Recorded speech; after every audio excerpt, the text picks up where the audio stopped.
therapy is not just for people whose pain is obvious. It's for everyone, including you. And we're going to talk more about that in today's video, so stay tuned.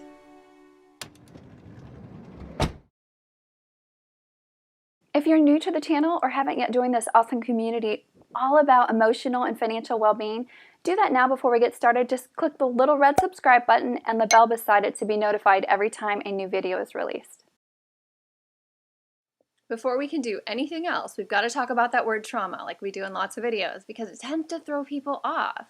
Most of us associate the word trauma with acutely traumatic events like war or accidents or near-death experiences, when really trauma is just loss of connection to oneself and to the present moment caused by any adverse experience, whether it be big or small. So every time one of these traumas occurs, that disconnection happens. And sometimes it's temporary, but oftentimes that part of us stays disconnected or lost until we're able to process the trauma. So piece by piece, trauma erodes away a person's authenticity. Every new adaptation that we take on to cope with the trauma replaces part of our true essence. Pretty soon, we're not even the person that we started out to be. We're out of touch with our authentic feelings and desires and values and inclinations and emotions and uniqueness. We're living as a shell of who we once were. Thankfully, in this case, what's lost doesn't have to be lost forever because trauma-informed therapy makes it possible to reconnect with parts of yourself that you lost when you were an infant, child, teenager, or even young adult. The ability or inability to love and care for ourselves is developed in the first 3 years of life based on how we are loved and nurtured by our caregivers. In other words, the amount of love we have for ourselves as adults directly reflects how well we were loved as babies and children. Self-love is the foundation of self-esteem and directly affects the level of emotional intelligence and resilience that we possess. Trauma-informed therapy helps you develop self-love possibly for the first time ever, as it helps you work through the deprivations that you faced as you went through the attachment years. And just like with self-love, the ability or inability to regulate our nervous and limbic systems depends on how well we were co-regulated by our caregivers in the first 7 years of life, especially the first 3. If your parents were stressed or dysregulated themselves, there's a pretty big chance that they didn't possess the ability to co-regulate with you, nor even know that that was one of the objectives of parenting. Trauma-informed therapy makes it possible to learn how to regulate the limbic and nervous states, again, possibly for the first time ever. A lot of our dysregulation is rooted in specific adverse experiences, so once those are addressed in therapy, our limbic and nervous systems have a much easier time staying regulated because they're not constantly being triggered by old traumas. And then by taking away the root of the pain, trauma-informed therapy basically takes away the need to self-medicate, which is basically addiction. I talked more about that in this video.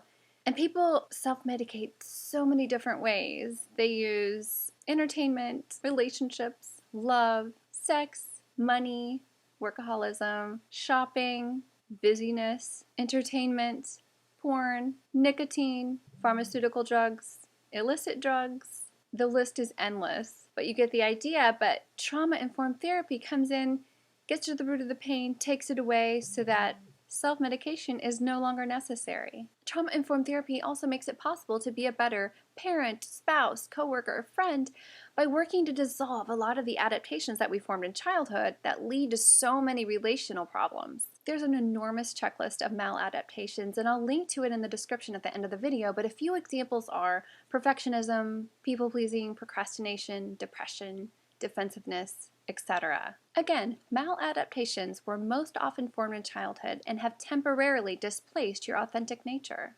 Authenticity can only be restored by going through trauma-informed therapy because these adaptive behaviors are attached to a root of trauma, like an adverse experience that happened to you at one point or another in your lifetime, but usually in childhood, that caused you to adapt to your current environment by forming a survival adaptation. So you were basically forced to choose between attachment, survival, or authenticity. Physical disease and illness are just physiological responses to what is going on an emotional level. Let me say that again because that's important. Disease and illness in the body is just a reflection of what is happening on an emotional level. And this is because there's a misalignment between the mind and the body. So the mind is telling us to do the right thing, what society wants us to do, what our parents want us to do, what our spouse wants us to do. But inside, on an emotional level, our authentic nature, we don't want to do that thing. And so when there's that confusion and that disconnect, and you're doing things that you don't want to do from your authentic self, it causes disease, physical disease, and illness in the body, just to get your attention and to show you that there's a misalignment there. So trauma-informed therapy repairs this problem by going in and realigning the mind and the body and restoring your authentic nature so that your body can be at ease again. And then that way illness and physical disease dissolve and go away. And this is really important because the average person with significant ACEs or adverse childhood experiences who doesn't go through trauma-informed therapy to cause that realignment and that reconnection with authentic self dies an average of 20 years earlier than someone who doesn't have ACEs. So even if you don't care about your body feeling sick or having a disease, just the fact that the number of years that you lose off the end of your life if you choose not to go through trauma-informed therapy is 20 on average, that should catch your attention. I mean, that's a whole generation of grandkids or great-grandkids that you might not see simply because you chose not to do anything about the past trauma. 7 out of 10 of the leading causes of death are directly linked to emotional dysfunction, including heart disease, cancer, lung disease, and diabetes. So it's really important to get this trauma-informed therapy under your belt. And I'm not saying that it's easy to go through trauma-informed therapy, but it's not easy kind of living with these maladaptations either that are causing us so much dysfunction in our lives and our relationships and our finances. So it's a choice. Do I want to go through the pain of trauma-informed therapy, or do I want to go through the pain of continuing to live with the junk that I carry around with me like this weight on my shoulders? Do I want to die an average of 20 years younger? It's up to you. The choice is yours, but the care is out there. The trauma-informed therapy is available to you. It's a click away. There's so many resources. I'm going to be sharing some of them in the description at the end of the video, but just get started. Take that first step. Sign up for something. It's not going to hurt you just to go through one consultation or screening just to see if it fits for you. And a lot of people will try one therapist and it's not a match, so they go to the next, and then that's a great match because there does need to be some sort of compatibility between a therapist and a client. So maybe you've had a bad experience in your past with therapy and you're like, nope, therapy doesn't work for me, when really it could have just been that you and that therapist didn't click or didn't jive. So I'm challenging you today to try it again and go for the trauma-informed therapy, not talk therapy. That doesn't do anything but scratch the surface. Trauma-informed therapy addresses the root of the problem. So let's talk a little bit about what trauma-informed therapy actually is. We already covered the word trauma. It's not just war and near-death experiences and all of that. Trauma-informed therapy basically just works to restore authenticity by reconnecting you with the parts of self that were lost. We already talked about this. And then we're able to get rid of those maladaptive behaviors that are negatively affecting our lives, so we can just start living life to the fullest instead of just existing and trudging along and carrying along all these burdens with us and all this trauma and pain and depression and all of the behaviors on the checklist. So I feel like it's important to click on that link in the description so that you can go through the list and check off the ones that you know are you, and then realize there's a story of trauma behind every one of these behaviors. You can take the list and you have all the check marks and take it to your first therapy session so that your therapist has a head start knowing kind of what you went through and some of the things that you guys can work on. So you can kind of be in control of the situation if that's one of your things. And like I said before, trauma-informed therapy is not just for those people who went through something acutely traumatizing or for someone with obvious emotional disability. It's for everyone. In just under 40 years, I've met thousands of people, as I'm sure you have too, and not one of them was healthy enough on an emotional level where they didn't need trauma-informed therapy. It is literally for everyone. Every one of us has gone through things that made it to where we have a maladaptive behavior, even if it's just one or two, causing difficulty in our relationships or our finances or work or parenting. It's worth it to go through trauma-informed therapy to get rid of that stuff so that we can live the best version of our lives for the rest of our lives. One of those people that I've met who needed trauma-informed therapy was my mom. And unfortunately, she died prematurely, 20 years prematurely, like right on the dot, which is the average, like I said before, because she never heard about trauma-informed therapy. And the frustrating thing about it is that she was offered a form of trauma-informed therapy, but it wasn't called that, where she would have been able to address a root of trauma with her mother. She had cancer. I believe if she had gone that route and taken that opportunity and the next one and the next one, instead of going the naturopathic route that she chose, she would have survived. And I would still have my mom today, 14 years later. There are dozens of types of trauma-informed therapy, and some are designed to specifically address the more acute forms of trauma that we discussed at the beginning, the ones that we associate with the word trauma, PTSD, caused by war or accidents or near-death experiences or rape or attack or anything like that. But most of the therapies developed in the last 25 years are intended to address childhood trauma and the effects that has on their adult life. And most of these focus on the connection between the mind and the body, which I kind of touched on earlier. And that's because we store past trauma in our bodies and in our limbic systems. So a restored connection between the conscious mind and the unconscious is imperative if we're going to truly recover from childhood trauma. And this is why talk therapy isn't effective, because it just scratches the surface. It's like putting a Band-Aid on your stomach if you find out you have colon cancer. It doesn't get to the root of the problem. It might make you feel better in the moment because you get to get out of your system whatever you had on your conscious mind, but it doesn't even touch what's buried on an inner level in the unconscious. Due to time restrictions, I can't go into detail about all of the therapies available. I mean, there are literally dozens, but I did want to just talk about two that I most highly recommend. NARM therapy is by far my favorite because it seems to take all of the best aspects of the best therapies and combine them into one. NARM stands for Neuroaffective Relational Model. But all that really means is that they focus on attachment and relational and developmental and cultural and intergenerational trauma by identifying the survival patterns that cause psychobiological symptoms and interpersonal difficulties. The nature of therapy is based around 5 core needs: connection, attunement, trust, autonomy, and love/sexuality. Their 10 core capacities of well-being are the capacity to be in touch with our bodies and emotions, the capacity to be connected to others, the capacity to attune to our needs and emotions, the capacity to recognize, reach out for, and take in physical and emotional nourishment, the capacity for healthy boundaries, the capacity for healthy dependence and interdependence, the capacity to say no and set limits, the capacity to speak our minds without fear or guilt, the capacity to live with an open heart, and the capacity to integrate healthy relationships with vital sexuality. If you would like to find a NARM therapist to work with in your area, or at least via online session, I'll put a link to their directory in the description at the end of the video. NARM has only been around for 8 years, so although they've trained thousands of therapists around the world, some locales do not yet have a NARM trained therapist. But again, many of the therapists offer the online sessions, so just use the filter to look at all available therapists in your country and then just send a message to the therapist that you think would best fit your situation.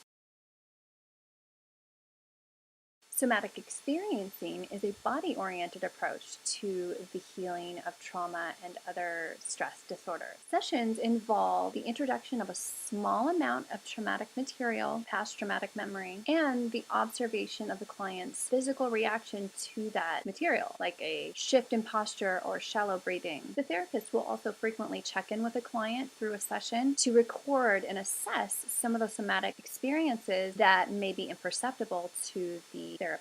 Feelings such as heaviness, tightness, or dizziness. And practitioners proceed very cautiously to avoid re-traumatizing the client or triggering them. And then they help the client to develop and employ self-regulating strategies. A key component to enhancing one's ability to self-regulate is the practice of alternating or pendulating, shifting to the sensations or feelings of trauma back to the feelings of strength and comfort.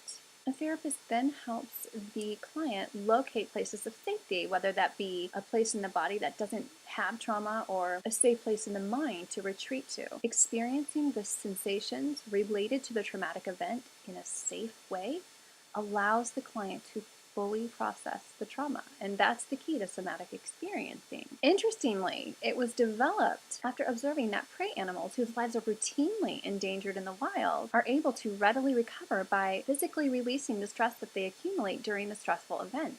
Humans often override this natural way of regulating the nervous system with shame and pervasive thoughts, judgments, and fears. Somatic experiencing aims to help people get past where they might be stuck in processing a traumatic event. So SE contends that the symptoms of trauma, such as anxiety, hypervigilance, aggression, and shame, result from denying the physical body the opportunity to fully process the traumatic event. If somatic experiencing sounds more like something that would work for you, I'm going to put a link to their therapist locator in the description at the end of the video so that it's easy to find one near you.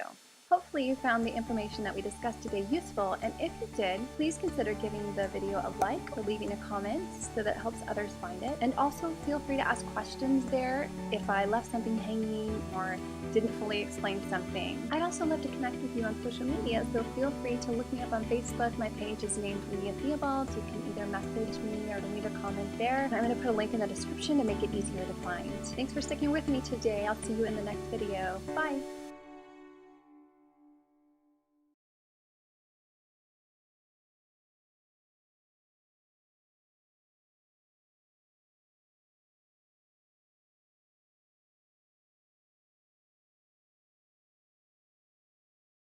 Did you know that we are always in one of three nervous states?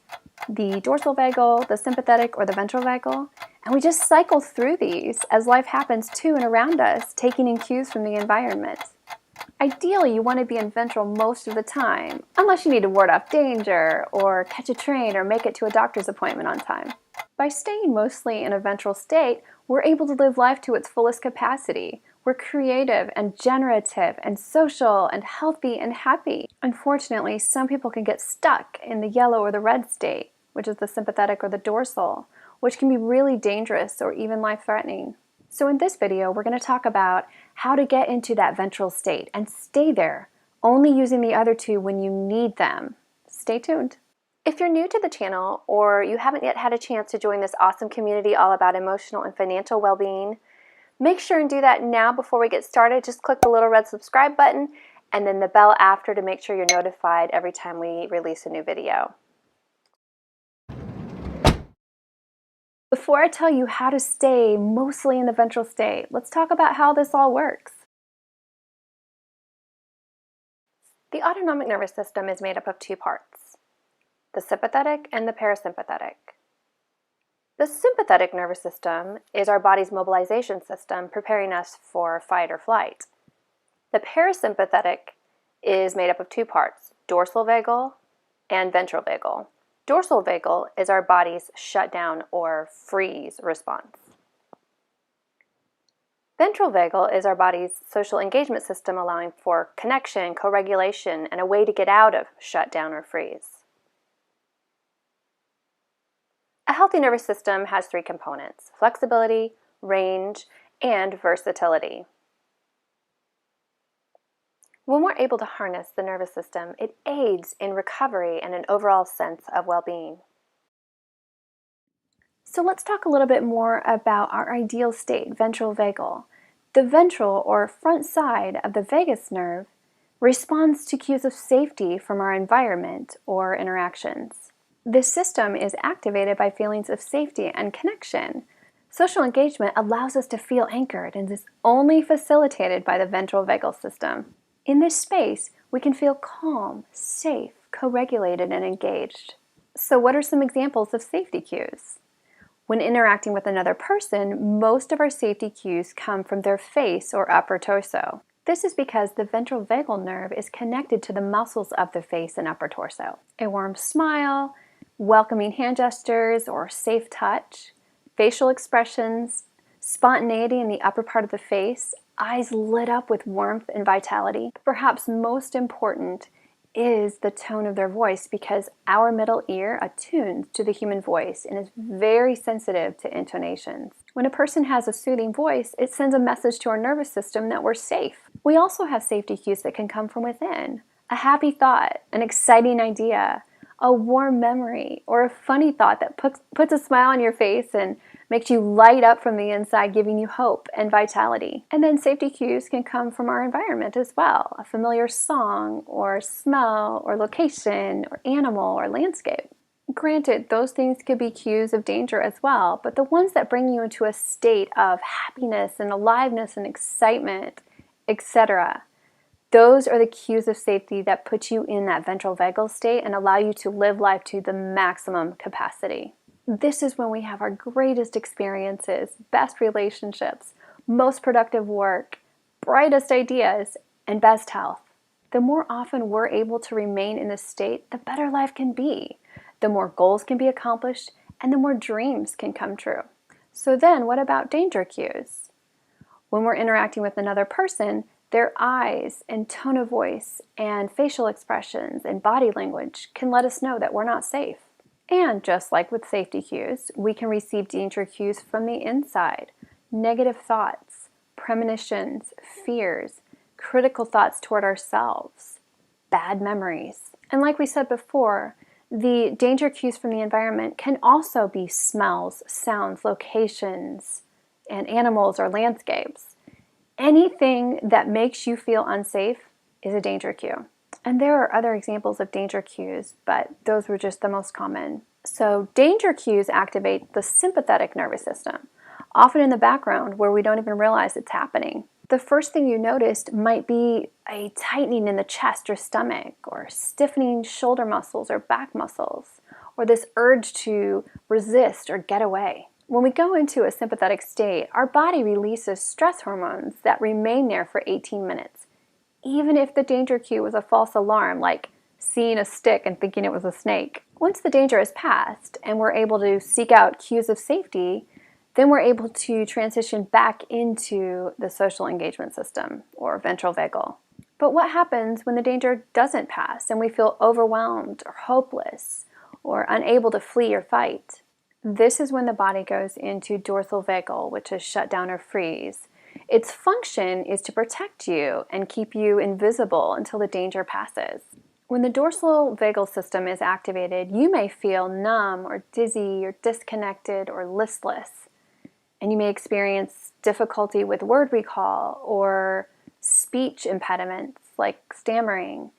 And the body's heart rate and blood pressure tend to drop. And again, all with the intention of preserving you until the danger is past or until you've been able to come into a place of safety again. When these three systems are functioning healthily with flexibility, range, and versatility, you can see how well designed they are. The problem is, and this is especially true for people who have had significant adverse experiences in the past, or chronic stress, or an acute trauma, or a combination of the three, it's possible to get stuck in one of the two danger states. When this happens, the systems that were meant to preserve your life can actually be harmful, especially if the person stays in those states for weeks, months, or even years. The sad thing is, there are a lot of people in this condition, and we see evidence of it everywhere. Bullying, war, murder, abuse, crime, social division, etc. When a person is trapped in either dorsal or sympathetic, or at least cycling between the two, their prefrontal cortex basically goes offline or is very low functioning, and it causes them to have a very narrow view of their life. Step one is recognition or awareness. Just by watching this video, you're already starting to take that step. And the more aware we become of danger and safety cues in our states and how people and environments and inner realities affect us, the easier it'll be to take steps 2 and 3. Step 2 is understanding neuroception. Neuroception is just describing how the brain is constantly taking in data from 3 different places in order to understand what's going on around us. So the 3 places are what's going on in my organs, my muscles, and my viscera, what's going on in the environment, and what's going on in between the 3 nervous states. And then our brain uses this information to create a story about the situation or how life is going. Again, we're constantly scanning for cues of safety or danger, and as we take that information in, our state shifts to either sympathetic, dorsal, or ventral, and our brain creates a story about it. And this continuously runs in the background all the time, regardless of what else we're doing. So when we start tuning into these different states and recognizing them, it allows us to determine whether a cue of danger is real danger or merely a perception of danger based on a past trauma, like a memory or something that happened when you were young. Something familiar from the past can cause us to unnecessarily move into a danger state until we learn to distinguish between the past and the present. And a lot of times these triggers or memories are implicit, which means they aren't conscious. So until we can apply awareness, these things just keep triggering us, which will keep us locked in one of the danger states and prevent us from being in ventral. So like we said, when we take in one of these cues, either a cue of safety or a cue of danger, the brain creates a story to try to make sense of what's happening. So here's an example. I'm going to use a traffic jam just to kind of show you how the same person can create different stories based on the state he or she is in. So let's say a person is in ventral vagal and they're in the traffic jam. The story might be something like, oh well, no big deal.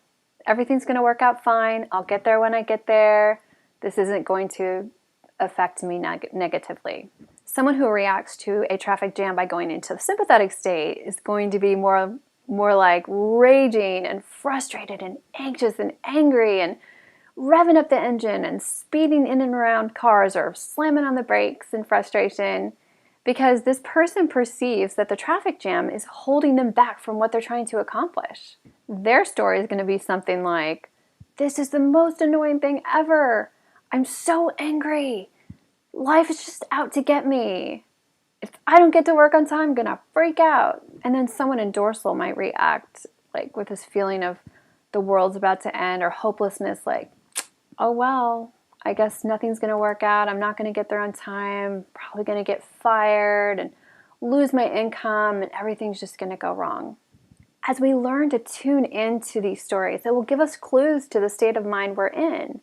And as we get used to doing this on a regular basis, this grows awareness. We can't take action unless we have awareness. One tool that helps is to create a map or a chart of your nervous system. Deb Dana, who is a well-known therapist in the field of polyvagal, has called this thing the polyvagal ladder. I'm going to put a link in the description at the end of the video so that you can print out your own.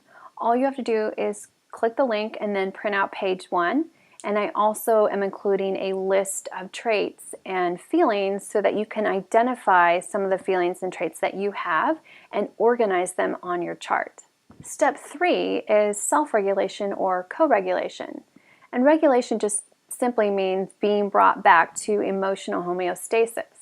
And this can be done alone, but it's better to do it with a safe and trustworthy person, whether that be your partner or friend or therapist or parent. I personally find that it takes me at least 4 times as long to self-regulate than it does if I co-regulate with a partner or a therapist. So how does this work?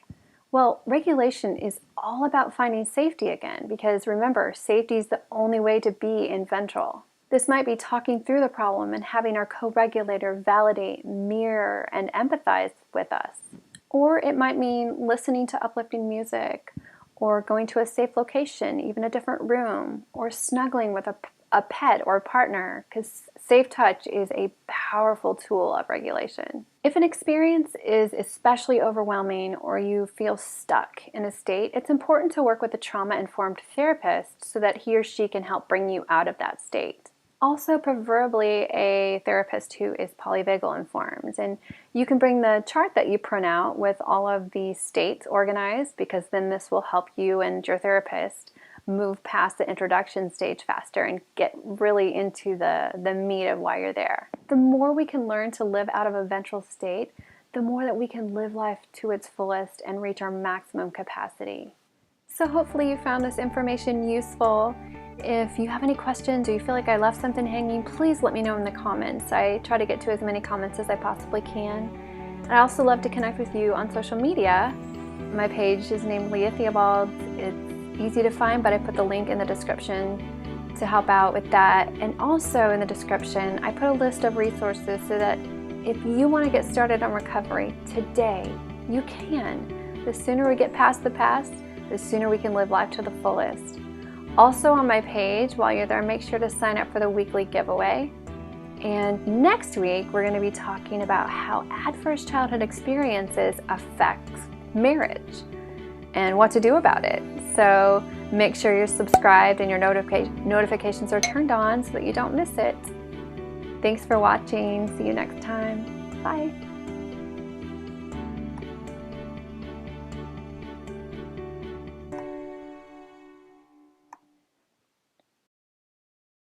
Did you know that we are always in one of three nervous states? The dorsal vagal, the sympathetic, or